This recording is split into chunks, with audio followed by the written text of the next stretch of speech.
Charleston Harbor House looked like a place where nothing messy could happen.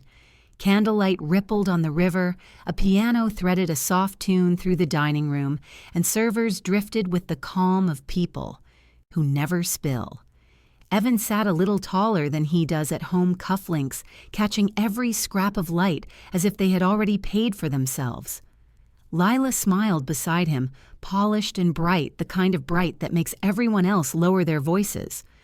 My mother kept smoothing the edge of her napkin as if she could press the evening flat.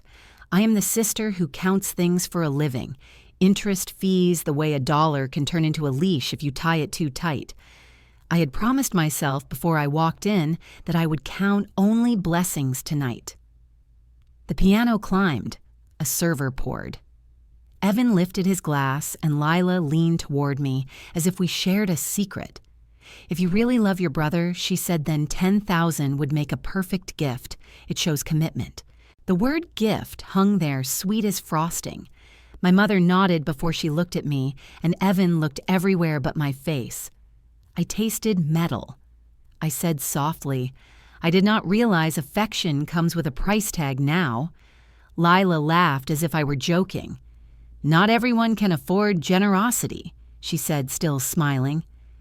A current moved through the table, a polite discomfort, and the piano did not miss a beat. I watched the river glass over, and something clear inside me settled.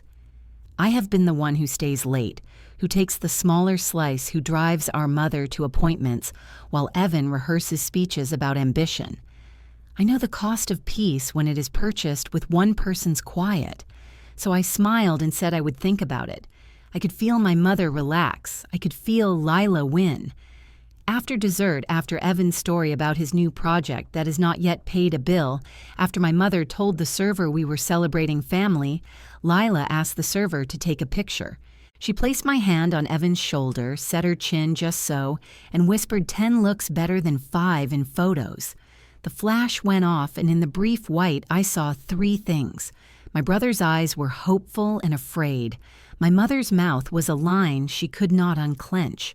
Lila's smile did not reach her eyes. We walked outside to the railing, the air wet with tide.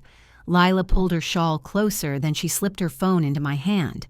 I made a little list, she said, bright as a brochure. Venue florals live banned the kind of things that mean we are a real family. She scrolled to a document. Wedding contribution breakdown. Sister of groom 10,000. Cash or transfer. Due in 2 weeks. I looked at the water. I thought about clients who tell me they want freedom and hand me a ledger of obligations. I thought about the way debt speaks in families, how it calls itself love. My mother touched my elbow and said, do not make a scene. Lila said it is just money, Marion, and if you cannot help, then at least do not hold us back. Evan stared at the river as if there were an answer in it. I said, I will not pay that. The words sounded simple and clean, like a door closing against rain. Lila blinked as if the wind had changed. My mother said, Marion, please. Evan muttered that I was overreacting. Lila tilted her head and said, perhaps it is time to let the people who can afford commitment define commitment. That is when the piano inside me stopped. I felt the hurt rise, and then I felt something steadier take its place. I said, I love my brother. I will not fund a lesson in entitlement and call it a gift. Lila's smile thinned. You will regret humiliating me, she said, almost sweet. She stepped closer. I could smell her perfume thin and sharp. Then she glanced toward the window where the hostess stood, and she lifted her voice just enough for the room to hear. Some people cannot stand to see others happy, she said. I felt heat in my throat. Then I let it pass. I said nothing more. We left it there, and silence did what words could not. On the walk to the lot, my mother hissed that I ruined a family moment. Evan said nothing at all. Lila posted a photo before the valet pulled up the caption, a ribbon around a threat. Family that invests together stays together. My phone vibrated in my purse. I did not look. At home, I placed my keys in their dish, set my bag on the chair, and stood in the quiet until I could hear my own breathing. I opened my laptop and read the email that arrived while we were still at dessert. The subject line said, "Wedding Contribution Breakdown." The attachment matched the phone list word for word. It had my name spelled correctly, my role defined, my deadline circled in red. For a moment, I stared at the cursor blinking on the empty reply. Then I typed one sentence. "Thank you for your professionalism, but my bank does not process emotional extortion." I read it twice, deleted it, softened it, then left it the way truth feels in the mouth. I clicked send. My screen reflected my face calm and a little pale. In the glass, I could see the framed photo on my shelf, my father by the river with sunlight on his shoulders. He used to say we balance what we can measure. Tonight I measured what my yes would cost and what my no could save. The room felt steady. The phone vibrated again. I let it. I poured water, tasted the clean, and understood that this was not just about money. It was about who gets to write the ledger of our family and who gets to sign. I had signed my part. Tomorrow would come with noise. Tonight I chose quiet. When I was a child, our house was the kind of place that smelled of soap and fried onions and small victories. My father fixed clocks and my mother worked evenings at the diner. Time and effort were our currency. Evan and I shared a narrow hallway and the same set of rules, but somewhere between childhood and high school, those rules bent toward him. He was the firstborn, the son who carried my father's grin and my mother's dreams. After my father passed away when I was 16, the house grew quieter, but the balance of things did not change. My mother began to say Evan's name like a prayer and mine like a reminder. He was the golden child. I was the one who kept the lights on. I waited tables after class, counted tips in the dark, and sent applications to any college that would let me study finance. Evan stayed home, charming, untethered, and somehow always praised for potential. When I left for the university in Columbia, my mother cried as if I were abandoning her, while Evan was handed the car keys and a promise that he would one day lead the family business that did not exist. I smiled and told her it was fine that I preferred buses and schedules to uncertainty. My first semester was a blur of coffee lectures and part-time jobs. I learned to see numbers not as cold but as precise the way truth can be when you strip it of excuses. My mother sent letters about Evan's new job, Evan's promotions, Evan's charm. I sent back tuition receipts and updates about how the coffee machine at the dorm kept breaking. She said she was proud, but her voice carried that quiet question every parent has for a daughter who earns less than her brother spends. Still, I loved them both and thought fairness was something that arrived eventually. After graduation, I joined a regional bank in Charleston. I rented a one-bedroom apartment near the water and learned that clients lie in gentler tones than family. They say things like liquidity issue or deferred payment instead of I spent too much.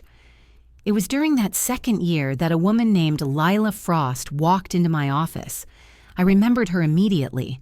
The kind of beauty that draws attention like static, the kind that carries a faint smell of money and discontent. She wanted to open a personal account and a savings plan her father would monitor. She handed me papers from Frost Enterprises and a smile that said the rules were for other people. When I explained that her ID and tax form were still pending, she leaned closer and said quietly, "Can we skip that part? My dad is on the board of your branch's partner bank." I smiled and told her we could not. She laughed as if I were adorable for trying. Later that week, she called again. How can I hide a Chanel purchase from my dad's summary statement? She asked, her voice light as champagne. I told her she could not, that every transaction leaves a trace. She sighed and said some things are better unrecorded. I did not argue. When the call ended, I wrote a note in her file that said, "Polite, impulsive, potential compliance issue." I forgot about it until 8 years later when she appeared at my brother's side at that dinner table dressed in white silk and superiority. It was not irony. It was pattern. Back then, when I first met her, she was another client learning that accountability does not bend. Now she was about to marry into a family that had stopped holding itself accountable long ago. I looked back on those college years and realized how quietly patterns form. My mother sent me $40 a month for groceries and told me to be careful with cash. Evan called once to say he was thinking about starting a business. He asked if I could help with the paperwork because numbers were not his thing. I spent 2 nights building him a spreadsheet and he never used it. That was the rhythm of us. He dreamed I delivered. When I moved back to Charleston for work, I rented near the marina.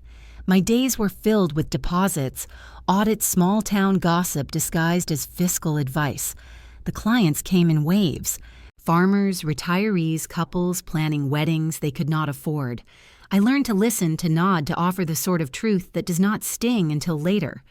It was work that suited me, predictable, private, efficient. I became known as the ghost accountant because I could make messy finances look organized without ever leaving fingerprints. It was a joke among colleagues, but I liked it. It meant control, and control was safety. Then the call came from my mother. "Evan met someone wonderful," she said, voice bright. "Her name is Lila. She is refined, comes from a good family, and works with her father's company." I felt a flicker of memory but brushed it aside. The name was common enough. My mother said they might marry soon and that Lila was helping Evan with his new startup. She spoke as if wealth and refinement could erase the imbalance we had always lived with. I said I was happy for him and meant it almost. The following month, I visited home. Evan greeted me with a hug that felt rehearsed. Lila was there too, the same glossed smile, the same faint perfume I remembered from the office. She looked at me with polite confusion until I said we had met once briefly. "Oh yes," she replied, "the bank girl." I corrected her gently. "I am an advisor now."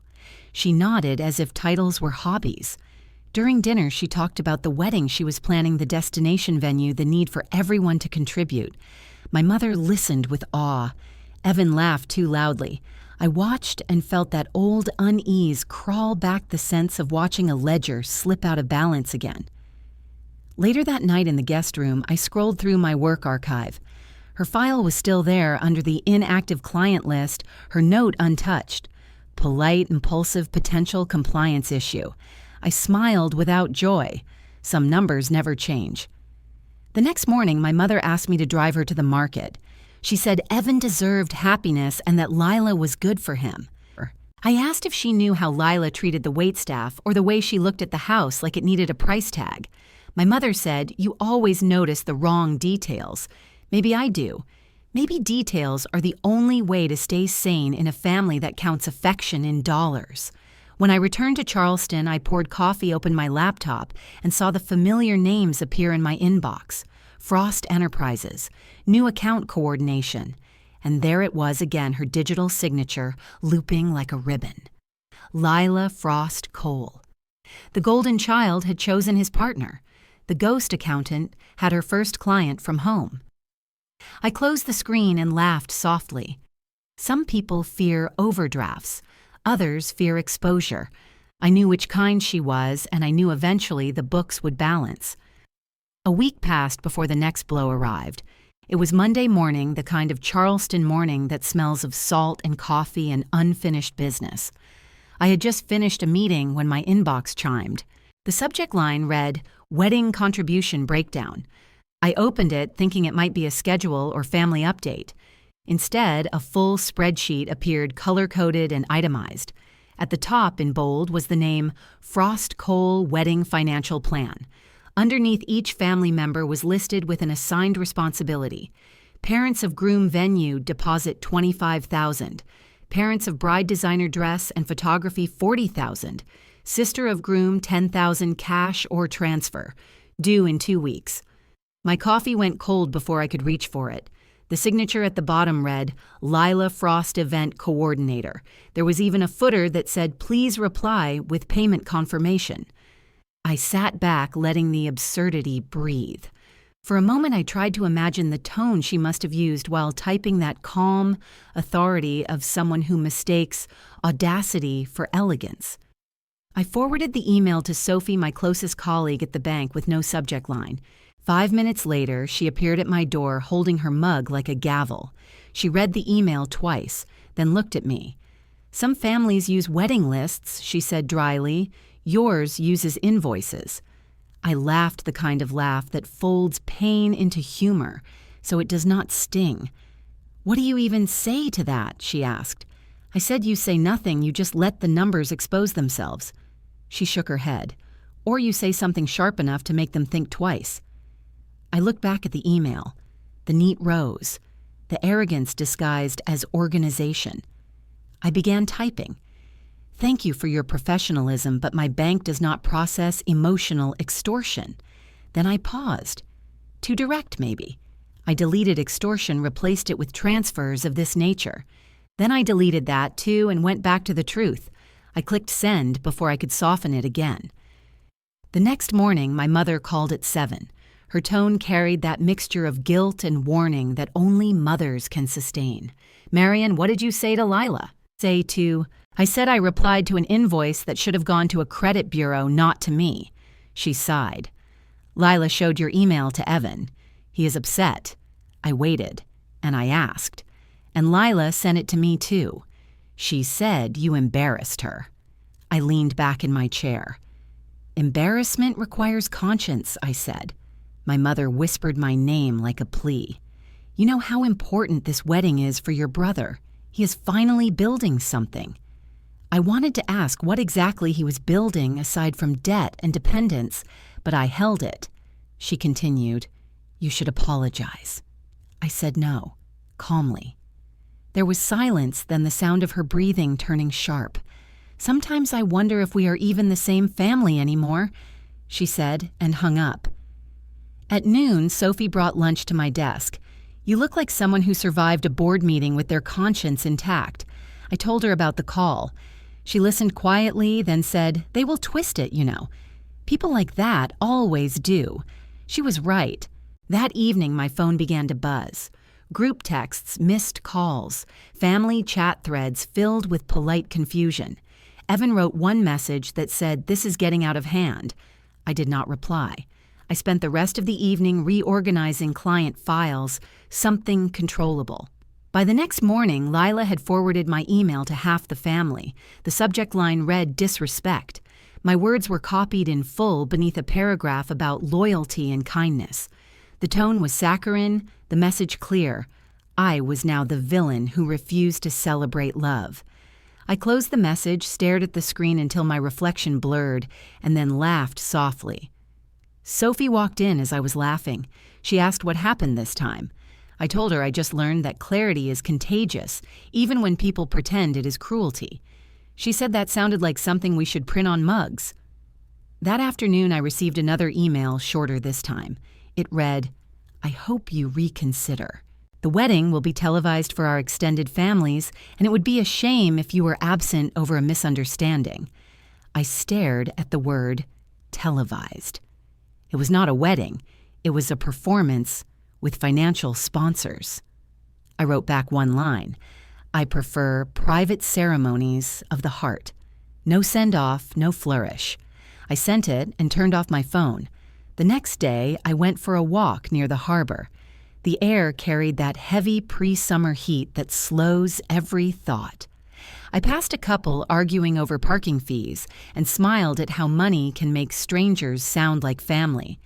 When I returned home, there was a letter in the mailbox, handwritten. My mother's script. Inside was a printed version of Lila's spreadsheet with a note at the bottom. Please, Marian, for your brother's happiness. I held the paper against the counter and studied the numbers again. It was not just about $10,000. It was about power, about who gets to define generosity. I folded the sheet, once slid it into the drawer, and poured wine. The glass reflected the city lights like small promises. I thought of my father and his steady hands fixing clocks. He used to say, fairness is not something you buy, it is something you practice. I decided to practice it by doing nothing. But doing nothing in our family always meant guilt. 2 nights later, my mother called again. Evan wants to speak with you, she said. He sounds upset. I could hear him breathing on the other end, hesitant. He started with the same words he always used before asking for something. I know you are busy. Then Lila feels hurt. She thinks you judged her. I said I responded to an email. He said she just wanted to organize things properly. You know how she is. I said yes, meticulous, entitled, transactional. He sighed. Can you just make peace for Mom's sake? I said peace is not for sale either. He hung up without goodbye. I sat for a long time after that call watching the lights on the water flicker. The discomfort had turned into something sharper, like the click of a lock. There is a moment when manipulation stops being invisible, when you can see the outline of every hand that moves against you. That night, I wrote a note in my personal journal. This is not about $10,000. It is about whether silence can still be mistaken for respect. The next morning, I found the answer waiting in my inbox. Lila again, this time copying my mother, Evan, and 2 aunts. Her tone was smooth, polite, victorious. She thanked everyone for their contributions and reminded those who had not yet confirmed that payments were due by Friday. At the bottom, a line in italics read, "Family that gives together grows together." I read it, twice smiled, and archived the email. The battle lines were drawn not with shouting, but with signatures. Have you ever said no to keep your dignity over money? 2 weeks later, the universe delivered comedy disguised as coincidence. I was finishing a routine audit at the branch when my assistant said a new client was waiting for consultation on a wedding loan. I nodded, straightened my blazer, and stepped into the small meeting room. There she was wrapped in ivory linen and impatience. Lila Frost Cole-to-be. For a second, she did not recognize me. She was too busy arranging her phone, her bag, her posture. Then her eyes met mine and froze. I watched her smile tighten like fabric in heat. "Marion," she said, voice rising half a pitch, "I did not expect you here." "Neither did I answered softly, "though my department handles all high-value approvals. Please sit." She perched on the edge of the chair like someone posing for judgment. The air between us smelled faintly of perfume and discomfort. She cleared her throat. "We are finalizing wedding arrangements. I need a short-term loan for vendor deposits. 50,000. I nodded and opened the form. "Congratulations. Let us begin with your declared income." She blinked twice. "My declared income." "Yes, annual for risk assessment." She shifted in her seat. "My dad's name covers that." I typed steadily. "So you do not have independent income." "I have allowances." I wrote client reports, parental support as income source. She watched my fingers move across the keyboard and smiled nervously. "This is purely formal, right? Nothing gets sent to my dad." I looked up, perfectly neutral. "The system automatically sends a courtesy copy for any guarantor-related field." She hesitated. "So maybe we can skip that field." I shook my head slightly. "Regulations require accuracy." She leaned closer, lowering her voice as if confidentiality could erase responsibility. "You know how families work. My father prefers not to be involved." I smiled just enough to be polite. Many fathers say that until the invoice arrives. She laughed awkwardly, misunderstanding my tone as sympathy. I asked for her identification, employment verification, and tax record. She produced an envelope with minimal paperwork, most of it outdated. I uploaded the files, flagged them, and clicked submit. The system prompted remarks. I typed pending verification, parental guarantee required.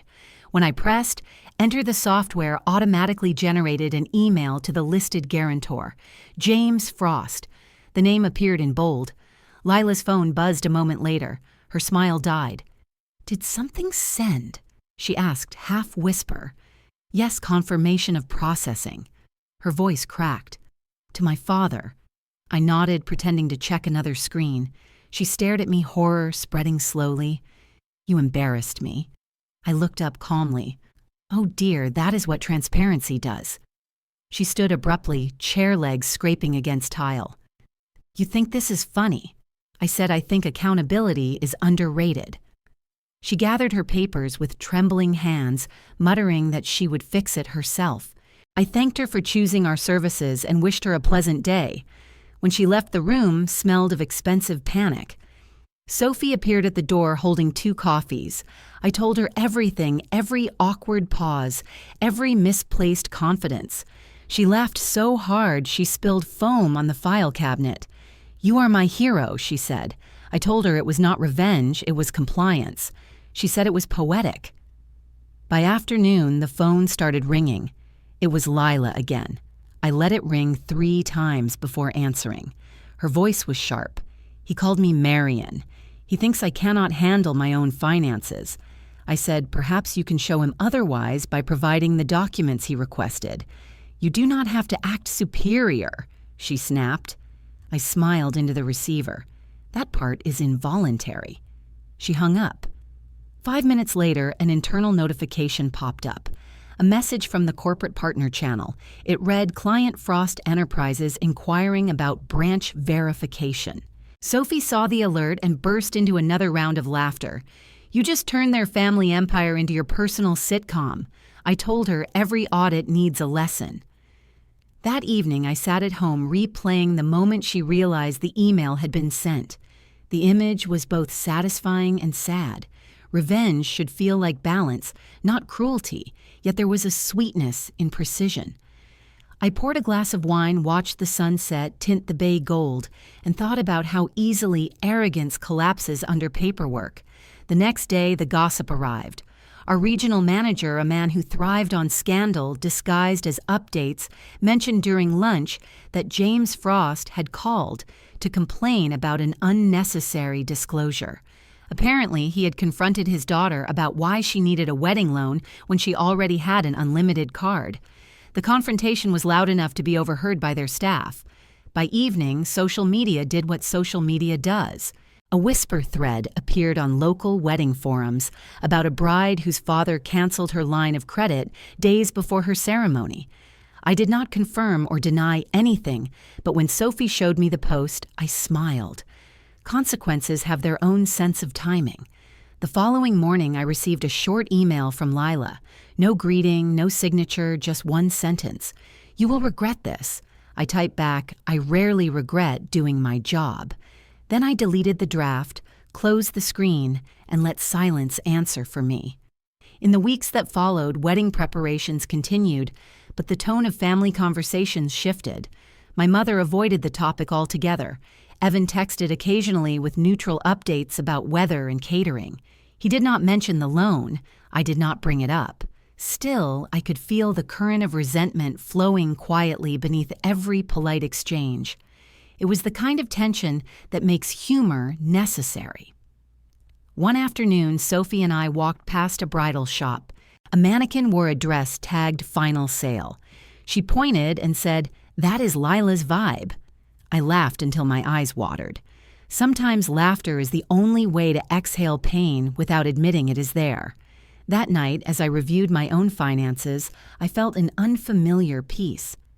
It was not victory, just balance restored. Somewhere across town, a spoiled request had turned into a lesson about accountability. And if anyone asked, it was merely another entry in the ledger of truth. The next confrontation did not arrive by email. It arrived in heels. I was reviewing quarterly reports when the glass door to my office swung open with a force that startled even the security guard. Lila stood there flawless as always, except for the eyes. Anger can ruin even the most expensive makeup. She did not wait for an invitation. She marched straight to my desk, her perfume hitting before her words. "We need to talk," she said. I glanced at the clock. It was 2:30 on a Wednesday. Clients filled the lobby, staff moved quietly between cubicles. This was not a talk. This was theater. Of course, I replied, tone neutral. Before we begin, I need to activate our client interaction recording per compliance policy. I gestured toward the small black dome in the corner. Her gaze followed my hand. "You record conversations," she said sharply. "For all external consultations," I answered. "Transparency protects everyone." She exhaled dramatically but did not object. I pressed the small silver button under my desk that triggered both the audio and the discrete wall camera. The red light blinked once invisible from her angle. "Now what brings you here?" I asked. She planted both hands on the desk. "You embarrassed me. My father canceled my credit line. Do you have any idea what that did to my family?" I met her eyes calmly. I imagine it restored their perspective. She leaned closer, her voice rising. "You will regret humiliating me." I said evenly, "I only deal in receipts, Lila." Emotional or financial? For a second, the silence thickened until even the air conditioning sounded like judgment. Then she snapped. You think you are better than us because you push papers and hide behind rules. I smiled faintly. I think rules are what keep people like you from calling theft tradition. She gasped, half disbelief, half fury. I continued quietly. You came here without an appointment during business hours to threaten a financial officer in her own branch. Do you realize how that looks? She froze, the logic slipping past her anger too slowly to catch. You would not dare file a report, she said finally. I said nothing. Instead, I turned my monitor slightly so the reflection of the camera light glowed red on the glass. Her eyes widened. You are recording this. I said compliance requires documentation of all irregular incidents. She backed away a step, searching for words. You cannot use this. I said the system archives automatically. She shook her head, muttered something about misunderstanding, and stormed toward the door. Just before leaving, she turned back.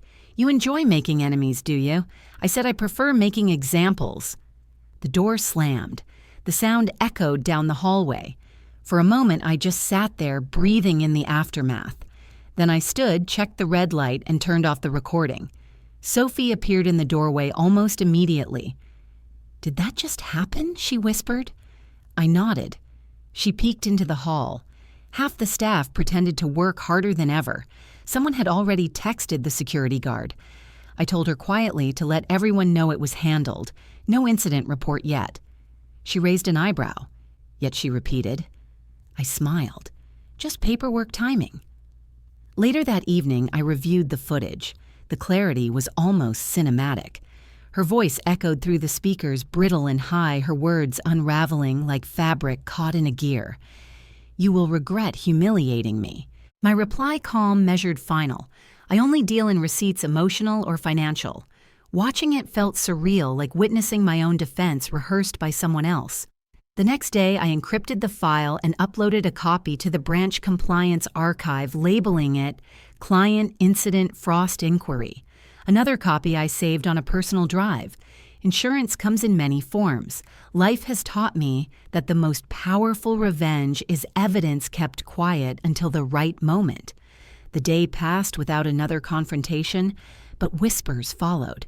Someone had seen Lila's car parked outside the bank for hours. Someone else said her father had called the regional office demanding to know why his daughter was being harassed. I received no call directly. Instead, our branch manager called me in for a casual chat. He was a kind man who disliked conflict almost as much as he disliked taking sides. Marion, he said, tone cautious, we received an inquiry from Frost Enterprises about an unpleasant exchange with a family member of theirs. I asked if he had seen the video. He blinked. Video. I handed him a USB drive. Play it before you decide what unpleasant means. He did. When it ended, he looked older, smaller. I will file the report, he said quietly. Thank you for your professionalism. I nodded and left his office with the quiet satisfaction of a chess move made 3 turns ahead. That evening, Sophie brought a bottle of wine to my apartment. She said we should celebrate minor victories while waiting for major ones. We drank on the balcony overlooking the bay. She asked what I would do next. I said nothing. The truth already works faster than rumor. She laughed. You are terrifying when you are calm. I said calm is the only weapon that does not need sharpening. The following week passed in silence until one morning a letter arrived on embossed Frost Enterprises stationery. It was from James Frost himself. He apologized for his daughter's behavior and assured me the matter had been addressed internally. There was no mention of repayment, but the tone reeked of damage control. I placed the letter in my drawer beside the printed invoice from the wedding contribution spreadsheet, 2 artifacts from the same performance. That evening, I replayed the camera footage one last time, not out of vanity, but to remind myself why restraint matters. Lila's voice cracked at the exact moment she realized power was shifting. It was not cruelty to let her feel that. It was arithmetic. Actions create balance. For every humiliation she delivered, the universe returned an equal measure wrapped in professionalism. As I shut down my computer, the city lights flickered across the water gold against the dark. I thought about my father again and how he used to test clocks by listening. When the ticking was steady, he said it meant harmony had been restored. Somewhere deep down in the rhythm of consequence, I could hear it too. By June, the silence had texture. It was the kind that hums behind closed doors, thick with things unsaid. After the office incident, no one from the family called for weeks. At first, it was almost peaceful. Then I noticed small exclusions stacking up like receipts. The family group chat renamed itself Family Wedding 2023. I was no longer in it. The discovery came through a screenshot Sophie showed me over lunch. She'd been scrolling Facebook when Evan's post appeared on her feed. A glossy photo of him in a suit captioned, "We rise by supporting each other." The comments glowed with digital applause. My mother's heart emoji, Lila's line of gold rings. Even distant cousins chimed in about unity and grace. I read the caption twice, wondering if irony had become their family motto. Evan looked smug standing beside a car I recognized as leased under my mother's name. My thumb hovered over the comment box longer than reason advised. I typed, "Just don't invoice the guests." Then I deleted it. Then I typed it again and pressed post before my hesitation could grow claws. It took exactly 43 seconds for the first reaction to appear, a shocked emoji from an aunt who had once borrowed money for a renovation. Another minute later, my mother called. I could already hear the tremor in her voice before I answered. "Marion, what are you doing?" I said. "Apparently I am commenting on family unity." She sighed a long, tired sound. Lila saw it. "She is crying." I said she should send me a bill for emotional damages. "Marion, please, this is not the time for sarcasm. You are making things worse." I almost laughed. "Worse for whom?" I asked. "For your brother. He is under pressure." "Leela says you are trying to ruin their moment." I leaned back in my chair, watching the afternoon light turn everything in my kitchen the color of disappointment. I said calmly, "I did not start this. She said you humiliated her at the bank. I said she humiliated herself with the truth." My mother's voice cracked. "Please apologize. She is family now." I said, "So am I, or was I?" The silence on the line stretched soft and final. Then she hung up. For a few minutes, I sat there staring at the wall clock. The ticking felt louder than usual. I thought about how families like ours never argued directly. We just adjusted the seating chart until someone disappeared. That night, I scrolled through Evan's post again. The comments had doubled. Someone wrote, "What a blessing to have such a supportive sister-in-law." Another wrote, "True love is about loyalty." I almost laughed out loud. Loyalty apparently now came with a down payment. I clicked into Lila's profile. She had posted a photo of herself holding a cup of coffee and wearing designer sunglasses. The caption read, "Grateful for growth and for those who stand by me." It had over 500 likes. There was a tag for my brother and a new hashtag building together. Beneath it, a smaller comment from Evan. "You make everything worth it." I wanted to roll my eyes, but instead I closed the app and opened my budget spreadsheet. Numbers were cleaner than people. They did not pretend. They just balanced or broke.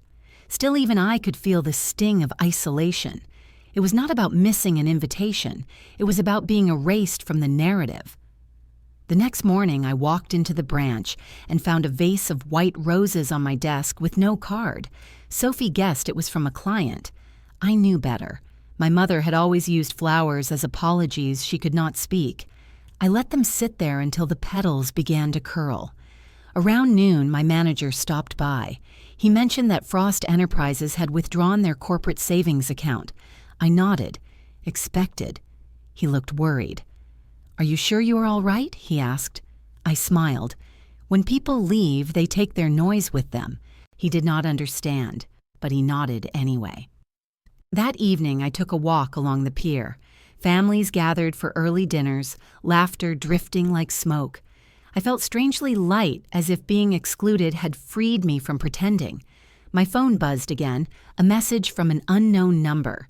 It read, "I hope one day you understand forgiveness." I knew it was Lila. Her syntax always carried perfume. I typed back, "Forgiveness and accountability are not synonyms."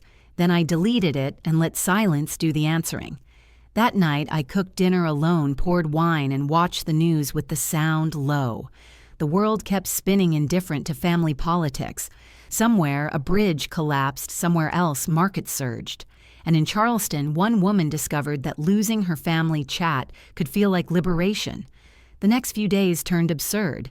Lila began posting wedding countdowns, all pastel graphics and motivational quotes. My mother shared each one with captions about joy and blessings. Evan added hashtags like gratitude and destiny. It was a carnival of curated virtue. Sophie saw one of the posts and asked if I ever got tired of being the sane one. I said sanity is lonely but cheaper. She laughed. A week before the wedding, Evan called. His tone was polite, cautious, as if speaking to a stranger. He said, "I hope you can come even if things have been tense." I said I did not receive an invitation. He hesitated. "It must have been a mistake." I said no. "Evan, it was a decision." He was quiet for a long time, then mumbled that Lila wanted a small ceremony. I said weddings are never small when ego pays for the catering. He sighed and said, "Maybe one day we can all move past this." I said maybe when truth stops being treated as disloyalty. He hung up. Afterward, I stood by the window watching the harbor lights. The water shimmered like coins scattered across dark velvet. Somewhere out there, my brother was playing the role of a self-made man, forgetting that every credit card swipe still printed our mother's name. The irony almost made me laugh again. Families like ours had mastered the art of rewriting history in real time. The only thing they feared more than truth was documentation. Would you stay silent for peace or stand up for truth? Savannah dressed itself for spectacle the way a stage dresses for a final act. The square near the cathedral was strung with white lights, horse carriages waited like props, and the air tasted of sugar and heat. Photos began to bloom on my feed by late morning, all pale dresses and curated joy. I was not invited, but the internet is an open foyer. A cousin I barely knew posted the livestream link with too many hearts. I tapped it, and the screen filled with a ballroom that had never met a budget it could not outrun. Marble floors and orchestra that looked imported from a better century, florals rising like forests, and a bar that would feed Story's financial gossip for months. The camera drifted past a table of place cards, then found my brother at the front of the room, his smile bright and nervous. Lila stood beside him in a dress that could have purchased a modest car.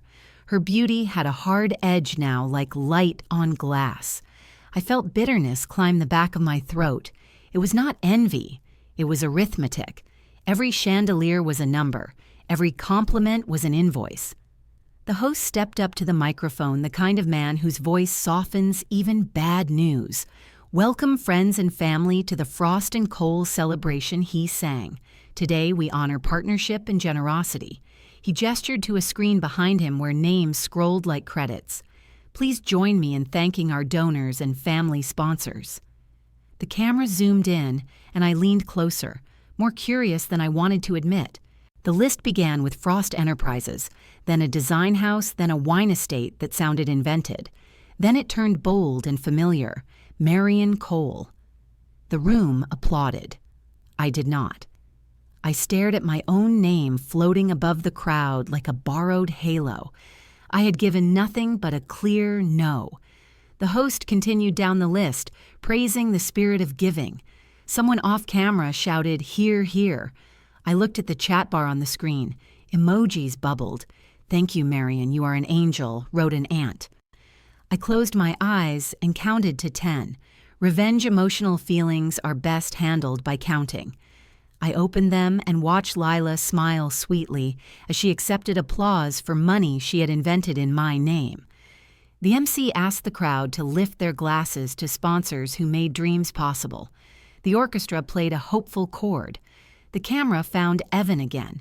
He looked relieved, as if the room had agreed to forget the last month. I let the bitterness settle into the steady place where decisions live. Then I opened a new browser tab and typed Charleston Ledger tip line. The page that appeared was plain, almost shy. A small box invited information with a promise of confidentiality. I wrote a short note, careful as contract language. You may want to verify donor authenticity for the Frost Cole wedding currently being live-streamed.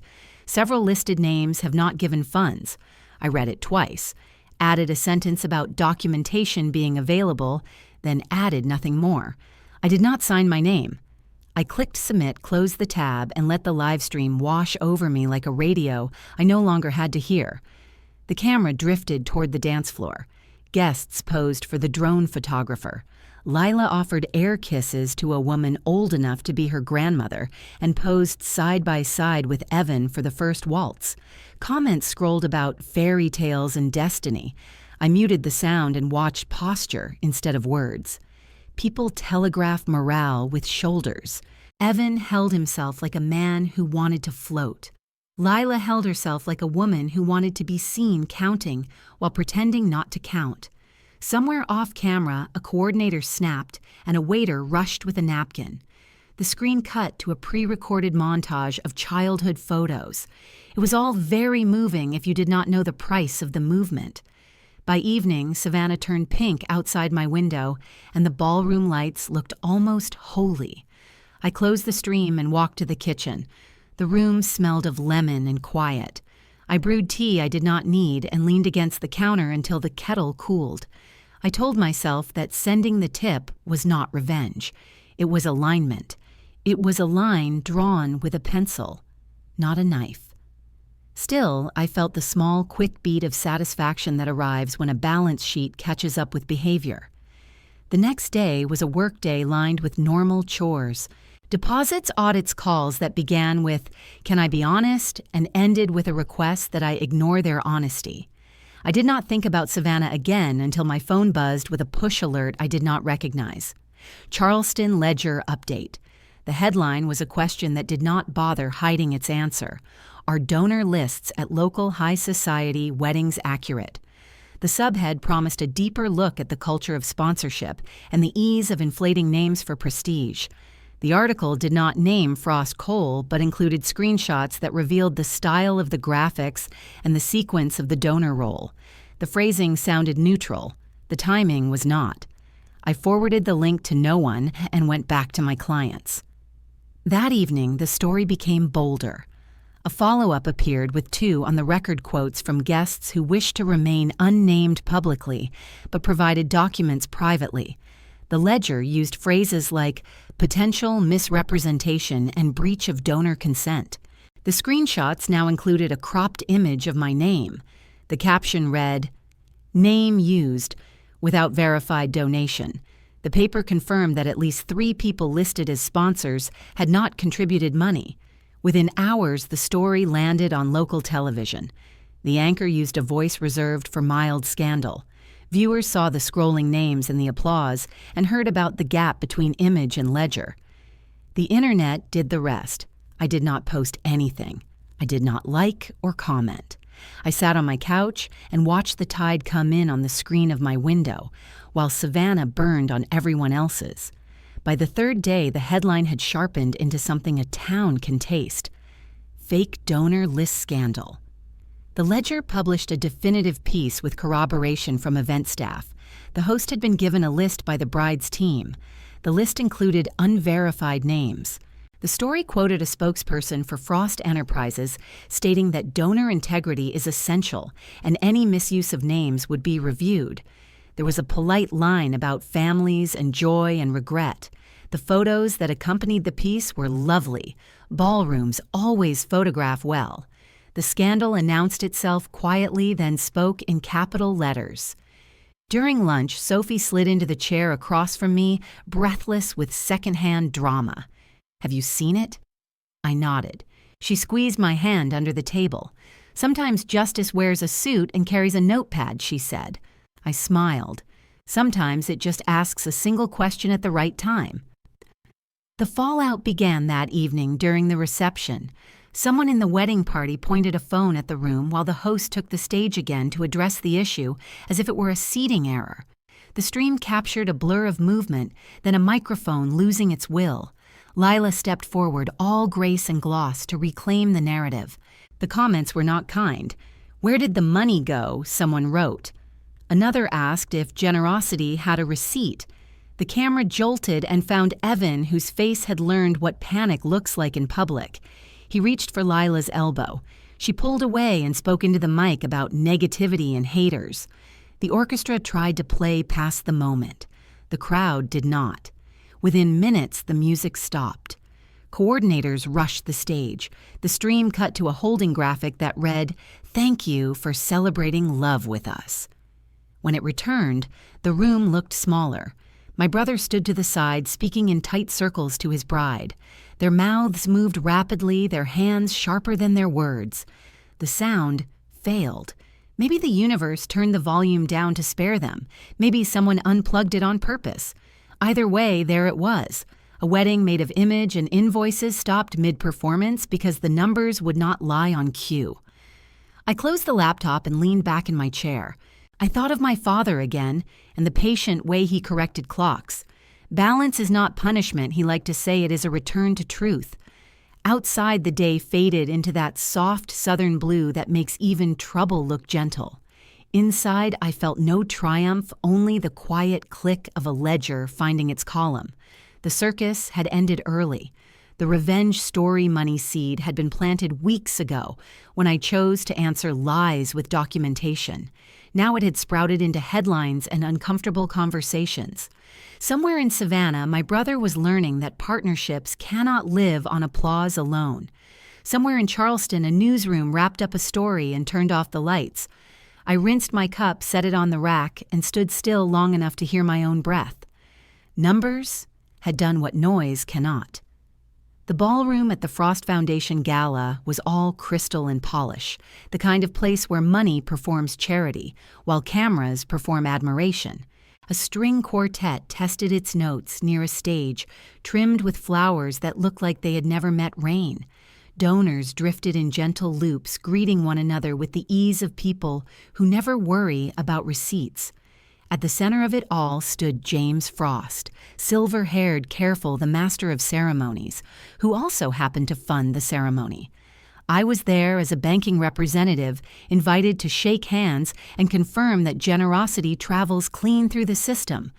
When the lights dimmed, the screen behind the podium flickered to life with a loop of corporate kindness, children reading in new libraries, a clinic ribbon cut by a mayor with perfect teeth numbers stacked like proof.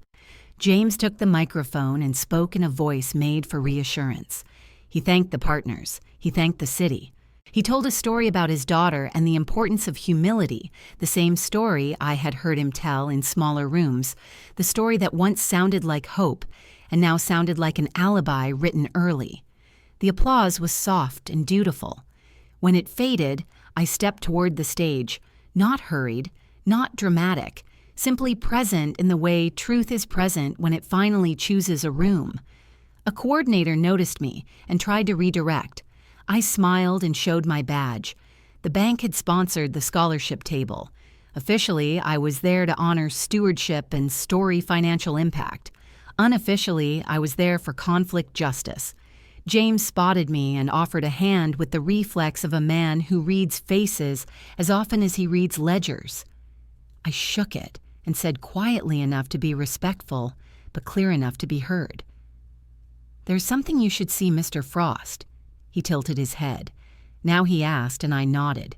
He gestured to the technical crew. The house lights cooled to a thoughtful blue. The screen behind him went blank, then filled with a static frame that looked nothing like a gala. The angle was low, the light fluorescent, the air in the image thin and ordinary. My office. The security camera lens had captured the room with impartial patience.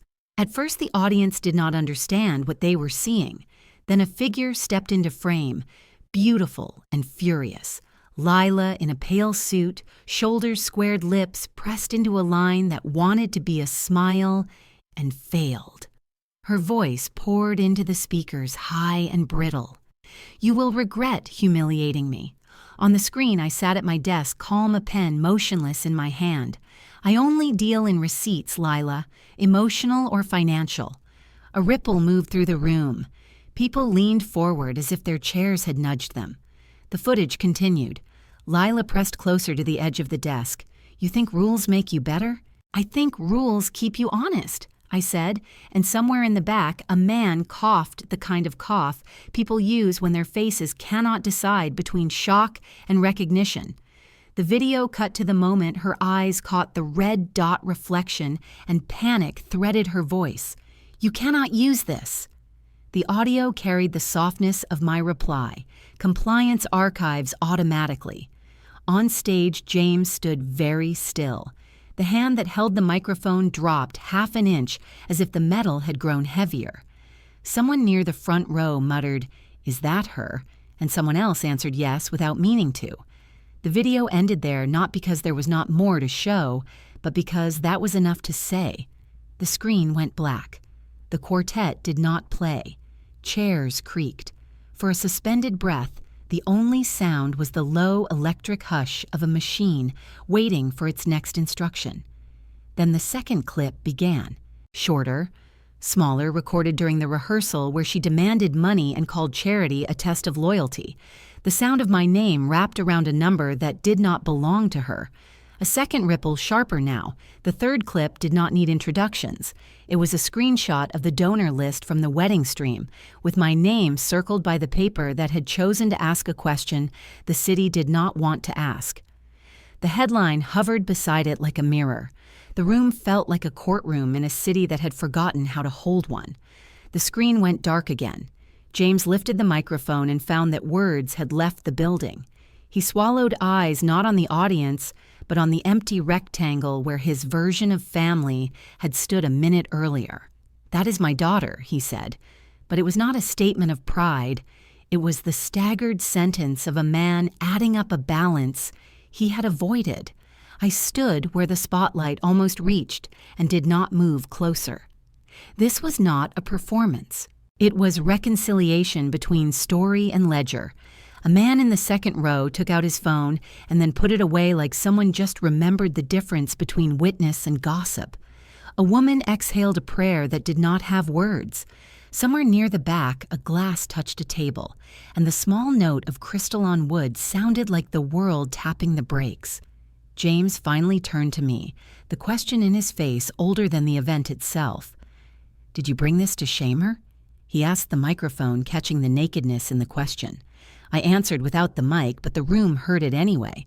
I brought it to correct the record before it writes itself in stone. He looked down the posture of a man who has built towers and must now look at a foundation. He raised the microphone again, then lowered it, then raised it one more time, as if testing the weight of consequence. "Is that my daughter?" he said again, but this time it sounded like a search for instruction. The crew cut the feed and the house lights lifted from blue to honest white. Conversation erupted in whispers, not the whisper of scandal, the whisper of people adjusting their understanding in real time. I could feel the room choose between denial and gratitude for the interruption. The choice took a breath. The microphone slipped in his hand. It hit the stage with a flat sound, not dramatic, not theatrical, simply gravity finishing its job. I watched him close his eyes and bow his head, not to me, not to the donors, but to the stubborn math of consequence. The footage had crossed the room like a tide. It left the carpet clean of illusion. Justice can be loud, but tonight it proved it could be exact. Revenge story money is not about pain. It is about the moment an invoice and an apology finally share a line. The morning after the gala, the city felt different, as if something heavy had quietly shifted back into place. The newspaper racks were nearly empty before breakfast. The Frost Enterprises crest filled the front page, its blue and silver logo looking suddenly pale under the headline, "Corporate Partnership Under Review." I sat in my office sipping coffee that had gone lukewarm, reading the article that might as well have written itself. The board of Frost Enterprises had decided to cancel its partnership with Evans Startup pending an internal audit.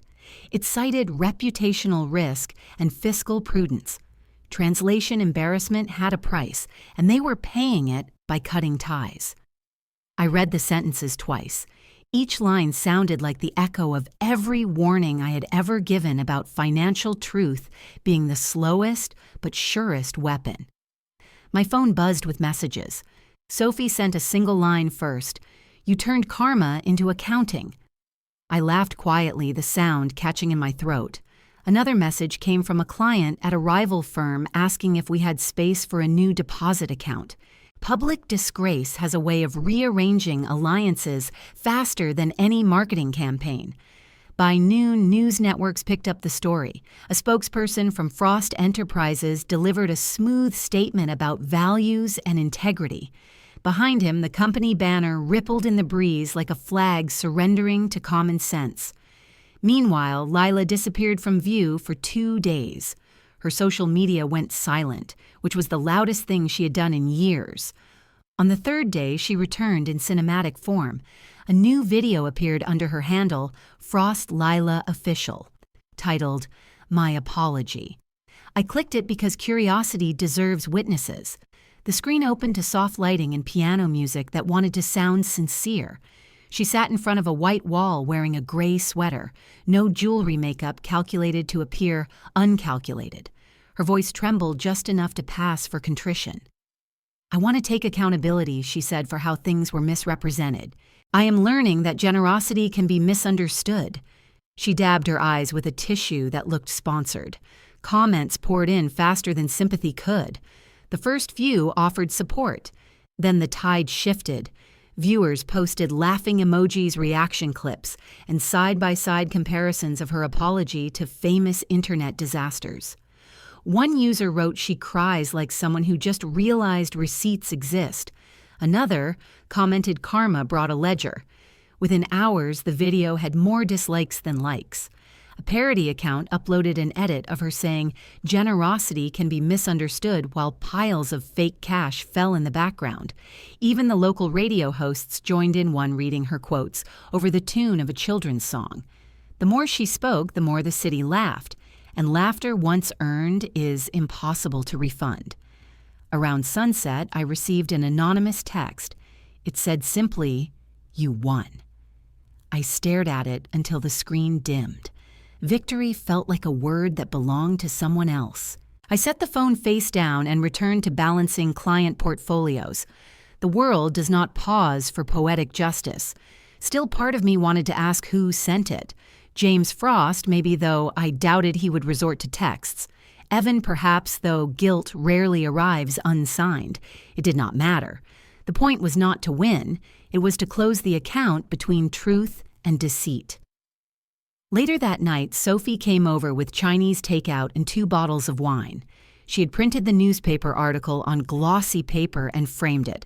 Under the headline, she had written in pen, "Ledger cleared." I laughed so hard I nearly spilled soup. She said I should hang it beside my diploma. I told her that might confuse visitors. She said confusion is how wisdom starts. We toasted to the audit of fate. The conversation drifted toward practical things. She told me that Evan's startup office had been locked that morning. Employees arrived to find the doors sealed, their access cards disabled. Someone filmed it for social media, capturing a security guard reading the freeze order aloud. The clip went viral with the caption, "Family values on hold." Even the coffee vendor outside the building posted a joke about unpaid tabs. I should have felt vindicated. Instead, I felt the strange quiet that follows equilibrium. The accounts had balanced. The laughter was public. The lesson was in circulation. Yet my heart carried a small ache, the kind that lingers after cleaning a wound. The next day, reports spread that Lila's father had frozen her personal credit lines, pending review of misuse. He framed it as guidance. The internet framed it as parenting, arriving a decade late. Someone edited a meme of a gold card melting into a puddle labeled reality. I saved it not out of cruelty, but because humor keeps justice from hardening into bitterness. The following week, our bank received an official notice from Frost Enterprises requesting to move a family trust into temporary supervision. The irony was complete. The woman who once asked for $10,000 to prove love now had to request permission for groceries. I approved the transfer without commentary. The paper trail spoke for itself. That evening, I walked by the harbor, the same path where I used to meet my brother for coffee before Lila entered our orbit. The air smelled of salt and renewal. A man on a bench read the ledger aloud to his friend, shaking his head between sentences. I kept walking. At home, I poured a single glass of wine, opened my laptop, and wrote one line in my personal journal. Justice does not need noise, just truth. The phrase looked simple, but it carried a year of calculation. Every decision, every restraint, every document had led to this quiet moment. No confetti, no speeches, no final applause, only the stillness that comes when the math is right again. My phone buzzed one last time before midnight. Sophie had texted a screenshot of another headline. Lila Frost spotted working on community outreach project. Beneath it, she had added 3 words: full circle accounting. I smiled, closed the screen, and turned off the lights. Outside, the city glowed in shades of honest silver, and the bay reflected it back like balance restored. 2 months later, the doorbell sounded like a timid apology. I opened it to find Evan on my porch in a wrinkled shirt with eyes that looked older than the calendar. He carried a paper bag and a thin courage that looked ready to break. He said hello the way people say it when they are asking for mercy. I stepped aside and he moved into the living room with the careful gait of someone entering a church he once mocked. The smell of summer rain trailed after him and settled on the rug. He stayed standing until I pointed to the kitchen table. "Sit if you want to talk," I said. He sat and placed the paper bag between us like a small peace offering. Inside, there was day-old bread from the corner bakery and a jar of peanut butter with the label peeling at the edge. He kept his hands on the table and stared at the jar as if it could speak for him. I poured water and waited for the sentence that would ask me to undo the last year. "Lila is pregnant," he said. The words dropped like a stone into a shallow pool and sent out rings that touched every memory we had not fixed. I said congratulations because some words are owed to decency, even when the past does not deserve them. He nodded and took a sip of water. Then came the rest. The startup had folded the Frost contracts, had dried up the investor who promised a bridge. Round never called back, and a recruiter told him he looked like a risk. The apartment was too expensive, the car was gone, the credit cards were cold. He spoke in short phrases as if the full paragraphs would break him. He added that Lila had been very sick and that he wanted the baby to have a better story than the one they had been living. He tried to smile, but it did not reach the place where pride used to live. I asked him if he had eaten. He said not really. I took the bread from the bag and cut 2 thick slices with the dull knife I use when I want to avoid hurry. I spread peanut butter with the back of a spoon and set a plate in front of him. He looked at it the way a child looks at a prize he did not earn. Then he ate fast like someone racing a clock. He did not speak until he finished, and when he did, his voice had softened into something almost familiar. "I messed up," he said. I did not argue. Silence can be the cleanest mirror. He said he did not come for money. Then he stared at the water glass as if it might argue with him. He came for a plan, he said, and for a minute of dignity that did not ask him to lie. He wanted to work to make a budget to figure out how to be a father who could hold his head up in a small grocery store on a Tuesday. He admitted that the donor list had been a lie and that he had known it was wrong the moment my name flashed on the screen. He said he let it happen because he wanted to be admired for 1 more hour. The sentence landed in the room and sat down beside the day-old bread. I told him I could help with a plan. I could not help with the part where strangers needed to applaud him. He nodded and looked at the plate again as if the crust could offer a second helping of absolution. For a while, we worked like we used to when we were teenagers, and the lights flickered during storms. I pulled out paper and we listed expenses and deadlines. We drew columns for rent and food and the doctor. I wrote down the names of 2 managers who still owed me favors and said I would call them. He listened with the posture of a student who has finally come to class. Then came the moment that made the air tighten and the clock slow. He reached into his pocket and pulled out a folded piece of mail with my address on it in our mother's handwriting. She had sent him to me, he said. She told him that I would tell the truth in a way that did not kill him. The line carved a quiet path through me. For a second, I saw our kitchen table from years ago, the chipped bowl of apples, the old clock. The way our father would tap the glass to prove it still kept time. I stood, walked to my desk, opened the top drawer, and took out a check already signed. It was for $100, the exact amount I had decided a week earlier I would be ready to give if he ever found the courage to come in person. I slid the check across the table with a small white card beneath it. On the card, I had written 4 words in neat ink. Integrity Fund for your child. He stared at the check as if it were a map to a country he had not learned to visit. His eyes filled then, overflowed in a way I had not seen since we stood together at our father's funeral. He tried to speak, but his face bent into the kind of crying that does not ask for permission. He covered his eyes with one hand and held the check with the other like a fragile ticket. I let the moment have the room. Then I spoke the line that had waited in me for months. No interest, no refunds. He laughed through tears, a small broken sound that somehow made us both stronger. He asked why 100. I said, because it is not a rescue, it is a marker.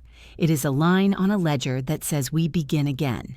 You will earn the rest by keeping receipts on your better choices. He nodded and put the card in his wallet with the care people reserve for photos of children they have not met yet. We ate the rest of the bread in an awkward quiet that felt like a truce. He told me Lila had started working part-time at a community center and that she had stopped posting for the pleasure of being unknown. He said he was learning the names of the women who ran the clinic and that they had corrected the way he filled out a form. He said the correction felt like Grace.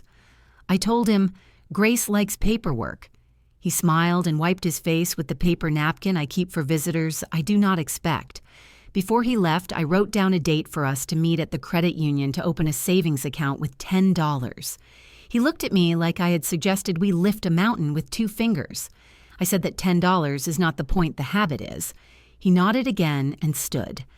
At the door, he turned and said he was sorry for the donor list, for the way he let a toxic family story replace the hard truth that real support does not need applause. I said betrayal family karma is patient, but so is repair. He repeated the word repair like it might be a new prayer. On the porch, the rain had faded into steam. He walked down the steps with a posture I recognized from childhood, the one he used when he carried something breakable. I watched him fold the check into his wallet, then tuck the wallet into his pocket with care. When he reached the sidewalk, he looked back, and for the first time in a long time, I did not see a performance. I saw a man who had chosen to be useful. I closed the door and leaned against it while the quiet settled. Pity had done its work and stepped aside for closure. In the kitchen, the dull knife still rested on the cutting board like a witness. I cleaned the crumbs and washed the plate. The house felt honest again. Justice does not need trumpets. Sometimes it asks you to cut bread, write a small check, and say 2 sentences that separate the past from the future. No interest, no refunds. The house was quiet except for the ticking clock that had belonged to my father. It was the kind of morning that felt like a page finally turned. I had spent the last few weeks cleaning corners that no one but me would ever notice. The furniture had stopped remembering arguments. The air smelled of soap and lemon. When the doorbell rang, I already knew who it was. My mother stood on the porch holding a pie with both hands like an offering from a smaller, older world. She looked smaller, too. Her shoulders curved inward, her voice almost careful when she said hello. I stepped aside, and she entered without waiting to be invited, just like she always used to. For a while, neither of us spoke. She set the pie on the table and sat down, smoothing the fabric of her dress, as if silence were something that could wrinkle. I brewed tea, and the sound of the kettle filled the space where apology had been waiting. When I placed a cup in front of her, the steam drifted between us like a fragile curtain. She watched it and finally said that the house looked peaceful. I said peace had to be earned. She nodded and stared at her hands. I could see the faint tremor of age and something heavier. She said she had seen Evan last week. He seemed better, she said. He said you helped him. I said he helped himself. She smiled in a small way, the kind of smile that tries to fit gratitude into old pride. Then she said she wanted to visit because she had been thinking about money. That was her way of saying she had been thinking about everything. I asked if she still believed money fixed everything. The words came out gentle, not cruel, but they landed in the room with weight.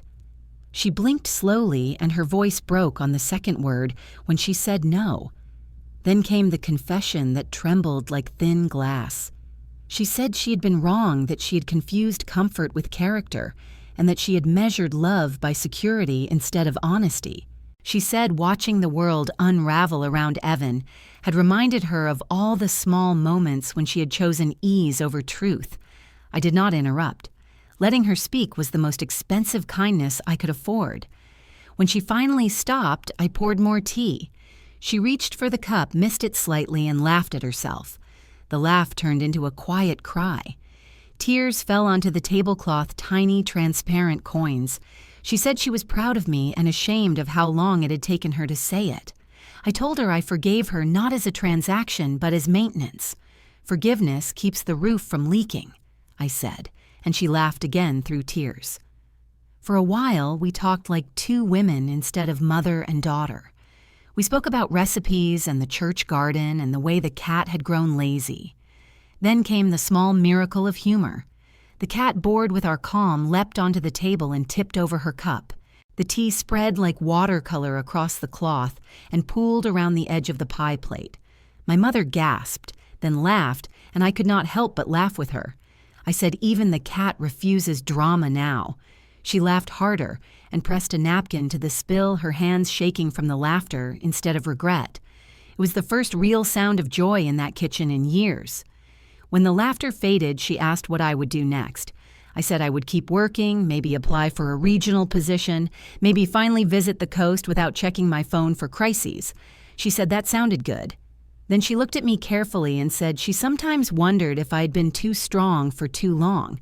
I said strength is just another word for accurate accounting. We both smiled. I cut the pie and we ate in comfortable silence. It was apple, my father's favorite. She said she still used his old recipe card even though the ink had faded.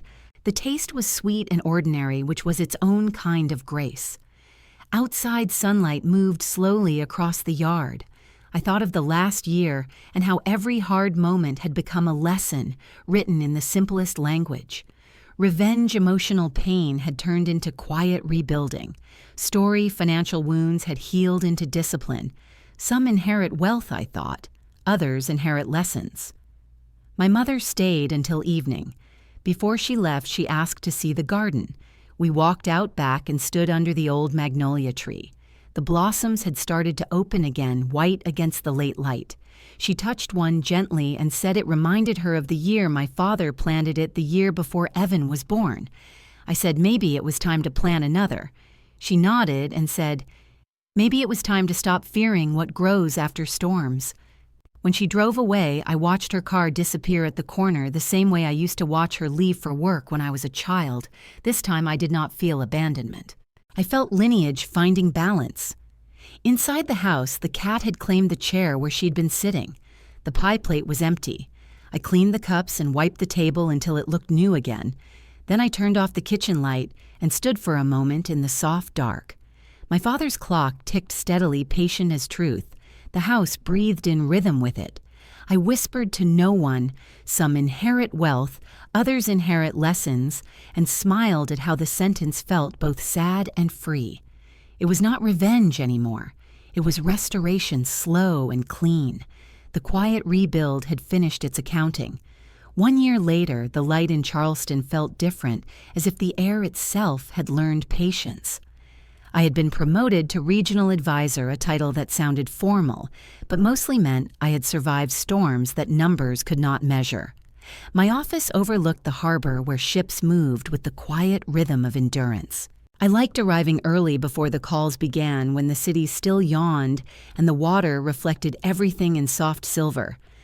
That morning, a small envelope waited on my desk, cream paper handwriting steady and old-fashioned. No return address, only my name in precise strokes. I knew before opening it who had written it. The letter began without ceremony. Your strength corrected what money blinded me to. Thank you. Signed, James Frost. The ink was thick, as if he had pressed the pen harder than necessary, as if apology needed weight to stay on paper. I read it twice and folded it carefully back into the envelope. There was no check inside, no promise, only words and sincerity, and somehow that was the most valuable deposit I had ever received.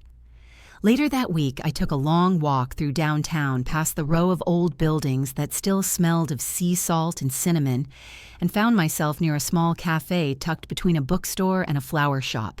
The chalkboard outside announced daily specials in uneven handwriting. Through the window, I saw a familiar silhouette. Lilac hair pulled back, apron tied, moving between tables with cautious grace. She looked tired but alive, lighter than before. Her hands carried cups instead of credit cards. Her laughter was quieter, her movements deliberate. Behind the counter, a manager gave her instructions, and she nodded with the humility of someone learning the language of work. Evan sat at a corner table with a laptop open and a notebook filled with equations. He wore glasses now and looked like the version of himself that might have existed if ambition had met discipline sooner. I stood on the sidewalk for a long time, watching them without bitterness. It felt almost holy to see them building ordinary lives. I reached into my bag and took out a small envelope I had prepared the night before, $100 in cash, and a note written on cream paper. Tuition for humility.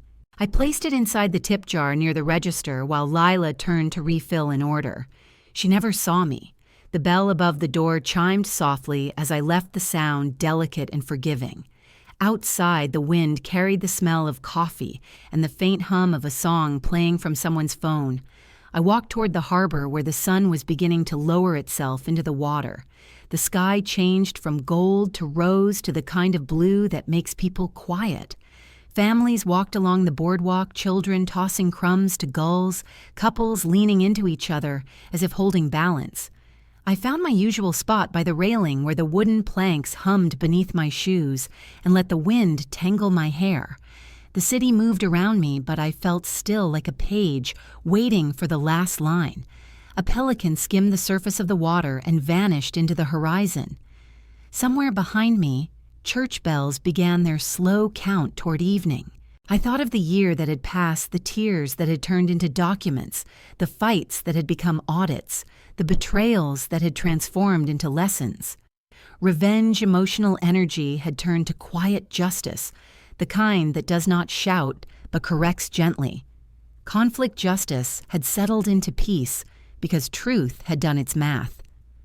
I closed my eyes and saw my brother holding his child, my mother in the garden planting a new magnolia tree, Lila smiling at a customer without needing applause. The world had found its columns again. I whispered to the sea the words that had carried me through every loss and every quiet victory. Some inherit wealth, others inherit lessons. The wind carried it back like an echo that belonged to every woman who had ever chosen dignity over comfort. When the first stars appeared, I took one last look at the bay. The water shimmered like an open ledger reflecting light instead of numbers. I smiled the kind of smile that feels earned. Quiet justice does not shout. It balances the books.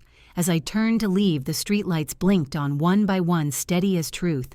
I walked home through the narrow streets of Charleston, the night soft around me. My steps light my heart even lighter. In the distance, the cafe lights flickered, the harbor breathed, and the city that once held my heartbreak now held my peace. If you believe in quiet justice, silent revenge, emotional resilience, dignity over money and truth and closure, share this story. because sometimes revenge through truth is the only way to reclaim respect.